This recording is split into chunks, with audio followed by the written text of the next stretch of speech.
take a look at this problem. We want to find the value of each of the 6 trig functions for the angle whose terminal side passes through the given point. And we got -3, -4.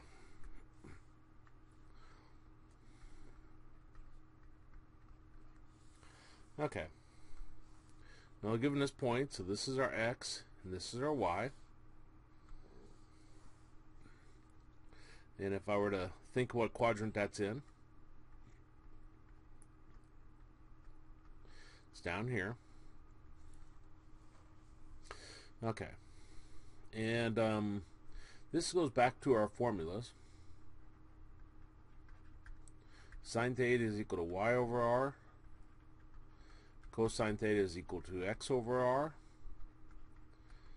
Tangent theta is equal to y over x. Cosecant theta is equal to r over y. Secant theta is equal to r over x. And cotangent theta is equal to x over y. And r squared is equal to x squared plus y squared, or perhaps a little bit more beneficial for what we're going to be working with, r is equal to the square root of x squared plus y squared. And this is based upon the Pythagorean theorem, if I were to sit here and draw a triangle. Okay, well, we need x and y, which they give it to us. We need r. So r is going to equal to the square root of x squared. So we got -3 squared plus y squared, so we'll have -4 squared. Well, -3 squared, -3 times -3 is +9, plus -4 squared, -4 times -4 is a +16. So we got r is equal to square root of 25. And if I did the prime factorization of 25, that's 5 times 5. And remember, we're looking for a pair of somethings. Here's a pair of 5, so that's going to come out in front as a single 5. Okay, now that we have r and x and y, we're ready to plug them into our formulas. Sine is equal to y over r. Y we said was -4, and r is 5.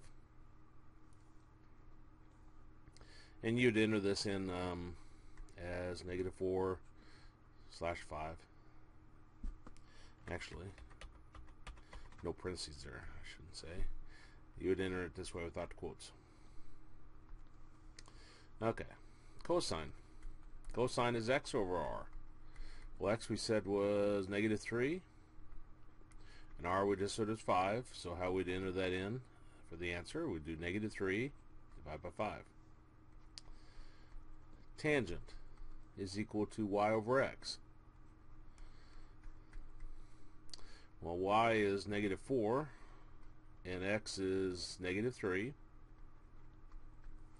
And negative divided by negative gives you a positive, so we're going to have 4/3. And you'd enter in as 4 divided by 3. Now cosecant, you could use the formulas that I put up above, or remember that sine and cosecant are reciprocals of each other. So this becomes 5 over -4. And you enter it in as -5 divided by 4. Secant is the reciprocal of cosine. So we got -3 over 5, so this will be 5 over -3. And you'd enter it in as -5 divided by 3.